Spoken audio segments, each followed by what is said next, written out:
You know what? Let's just go ahead and let's just do this. Receive divinity. Better late than never. Damn, 3,600. Come on, hit silver again. Boom, the auto and the abyss, the cycle of life. Oh, we're taking some burn. It's 2 turns, yeah? Eternal sleep. The dead return.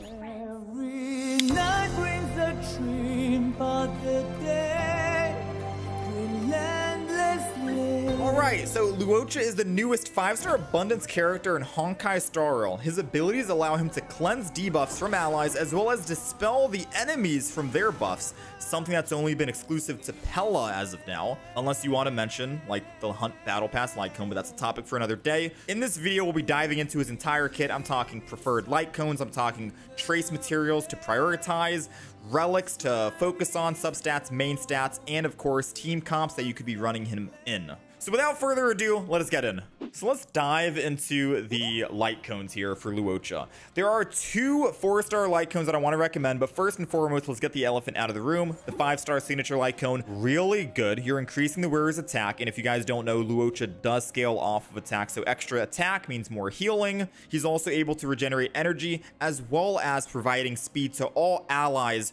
when he uses his ultimate. So very good overall. Now, there are a lot of other 4-star options that I would recommend. A lot of people are skipping his 5-star light cone banner because there are some other admirable options out there, aka post-op conversation. We'll first off get into. You're increasing the wearer's energy regeneration rate by 8%, as well as increasing the outgoing healing with their ultimate. Now, keep in mind, he doesn't heal off of his ultimate, so you're really not benefiting from this, but the energy regen is the key thing we're going for here, and I'll talk more into this once we start talking about relics and talking about how much energy regen you want to try and look for on your Luocha to make it a more convenient playstyle for you. Second up, I would say perfect timing is a perfect light cone, no pun intended. You're also increasing your wearer's effect res by 16%. Now, Luocha does have a bonus trace that increases his crowd control resist by 70%. This is a little different than effect res. We'll try and dive into that a little bit later on in the video. So effect res is still good on him, and you still want to build effect res on your Luocha. I would recommend this for enemies that are doing AoE attacks like the Arumaton, Kafka, maybe even Cocolia, because then you can trade off the energy gain from post-op conversation,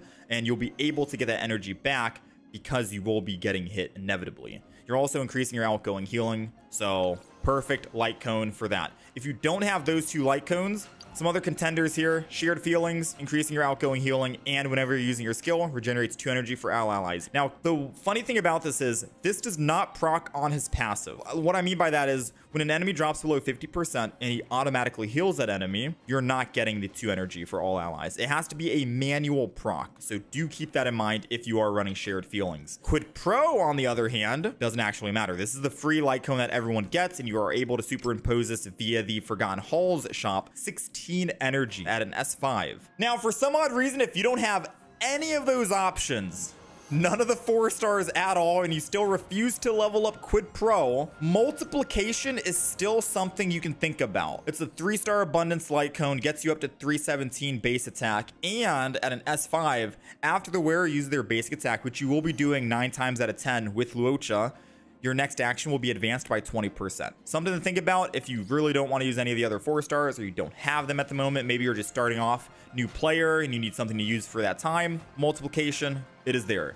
But again, top 2 preferred, post-op conversation, and perfect timing. These 2 are going to depend on the situation and the enemies you're fighting. Again, we'll try and dive into that a little bit more later throughout the video.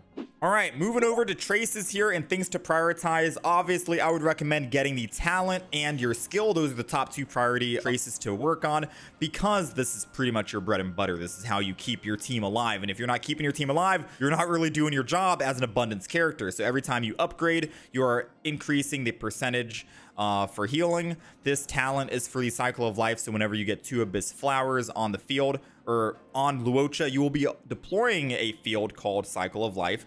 Every time an ally attacks an enemy, that ally will be restoring HP, essentially lifesteal. Now, this gets a hell of a lot better when you do get the bonus ability Sanctified, because now all allies are actually getting healed.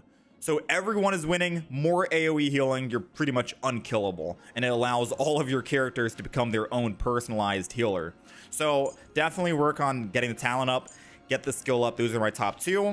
Ultimate and basic attack, you can maybe work on after if you want. Again, you will be basic attacking most of the time, so if you want to do additional damage, by all means, and of course your ultimate, but definitely work on the skill and the talent first and foremost. In terms of bonus abilities here, like I said, you want to pick up Sanctified. Bonus ability for Cleansing Revival, exactly what it means and what it reads. You are removing a debuff from a target ally whenever your skill goes off, and this does work for his passive skill activation. So whenever an enemy drops below, or an ally drops below 50% HP, his skill will automatically proc, which happens every 2 turns of Luocha's turn. And then, of course, the last bonus ability, Crowd Control Resist, which is a little bit different from Effect Resist. Crowd Control Resist is pretty much things like Frozen, Entanglement, Imprisonment, Domination from Kafka, things that basically immobilize your character and makes it so they can't actually take action. That is Crowd Control Resist. A little bit different than like Effect Res, where Effect Res is more so on, it's pretty much everything. So even though you do get this bonus ability and you think you're good, you still might want to work on Effect Res for substats on Relics. We'll dive into Relics, I guess, right about now. So, short and simple, he's a healing character. He's very easy to build. All you have to do is run a 4-piece Musketeer. Do ignore this. We are running some kind of Frankenstein build at the moment. A 4-piece Musketeer of Wild Wheat is my preferred and recommended artifact or relic set to run on him, mainly because on a 4-piece, you are increasing his speed by 6% as well as his basic attack damage by 10%, which again, he will be doing 9 times out of 10 when he's on the field. Of course, HP attack. For the chest piece main stat, I'd recommend going out healing bonus and speed boots for the boots. For the sphere, go attack percent as well as energy regeneration rate. And those are the main stats. Now for the set bonus on the simulated universe, I would highly recommend running Von Whack for the energy gain, just to make it more consistent with getting your cycle of life on the field. That's pretty much whenever you get 2 Abyss Flower stacks and turns your characters to give them lifesteal. It's more of a safer play, more of a convenient play, quality of life. Von Whack is my recommended. Now, if you're fighting an enemy who's just constantly doing AoE attacks and you personally feel like you have enough to continuously get your ult back, you could theoretically substitute for like a Fleet of the Ageless to give your team 8% for all allies, if you wanted to. I'd still recommend Von Whack, and I would not recommend Space Healing Station, mainly because you're gonna have enough attack percent anyways. If you're around like 2500 attack, you should be fine. This is only buffing his own attack percent. Remember that. It's going to be overkill in my opinion. I think you're okay. I think you're fine with around like 2500. So Von Whack is number 1. Fleet of the Ageless, if you want to buff your team, as number 2. Quickly moving over to substats here. Priorities on what you want to focus on is going to be speed, obviously, attack percent as a secondary, effect res. Like I mentioned, you still want to build effect res. That bonus ability isn't getting you out of dodge. And then the last stat, probably just more survivability. So I'd probably go with something like defense percent, something like that. It can be a flex option if you want, but definitely make sure you try and get speed, attack percent, and effect res on your substats for all of your relics. Okay, so after that entire build and all that we just talked about, if we're taking a look at our stats, our energy regeneration rate is about 134.4%. This is the ideal energy regeneration rate that you would like for Luocha, because every time you're using your ultimate, you're getting 6 energy back, so your starting energy is going to be 6. Every time you auto attack, you're getting 27 energy, another 27, so 2 auto attacks, plus an additional 40 from your E ability. That gives you 100 energy, enough to get his ultimate back up, and you're ready to go. This will essentially allow you to keep your cycle of life, the 2 stacks of the Abyss Flower, up indefinitely, and allow your teammates to pretty much heal themselves and heal the entire team. Change, right, or quality of life, energy regeneration rate right there, if you want to make sure you prioritize survivability and allow your DPS to just keep doing their job without having to worry too much. Now, like I've said before, that's with running post-op. At least S2 is what you need to actually acquire 134, 2-piece Von Whack, and an energy regen rope that is 15. Now, under the circumstance that you are fighting enemies, aka AoE enemies like Kafka, Cocolia, the Gatekeeper Arumaton, which you will be seeing a whole lot, especially in Memory of Chaos, I could argue and say you might want to get rid of the post-op conversation, run Perfect Timing. Because even if you're running Perfect Timing and you're lowering your effect or your energy regeneration rate by 10, you're still just shy off of getting your ultimate and keeping that cycle of life up indefinitely. And since they are going to be doing AoE attacks, you will be getting hit, and every time you're getting hit, you're generating energy back for Luocha. You will still be able to keep your cycle of life up indefinitely with that in mind, and on top, you're building effect res to resist the debuffs that those characters or enemies are going to be applying on your team.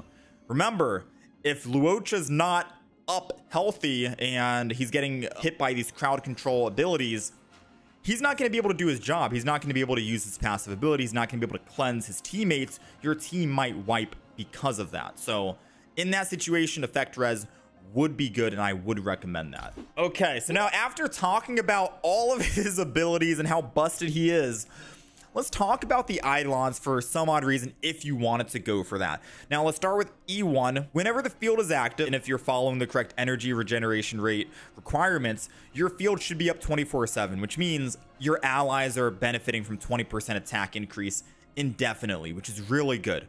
E2 pretty much allows him to be like a preservation character. You're providing a shield to an ally for 2 turns whenever your skill is triggered. Also very good. E4 pretty much making it so enemies deal 12% less damage. As if that wasn't good enough, E6 is whenever your ultimate is used, which should be every 2 turns, there is a 100% fixed chance to reduce the enemy's all-type res by 20% for 2 turns. I'm pretty sure Silverwolf is the only character in the game that can do that, and that's like a nihility kind of thing.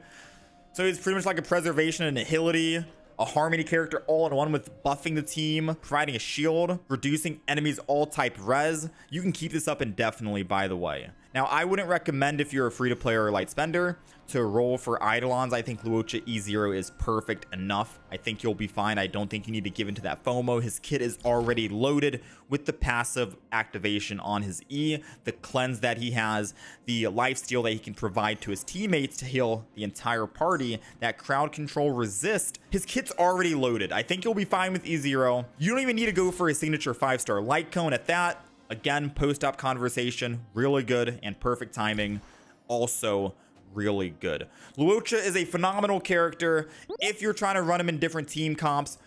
I did run a team comp with him and Clara. We were pretty much unkillable.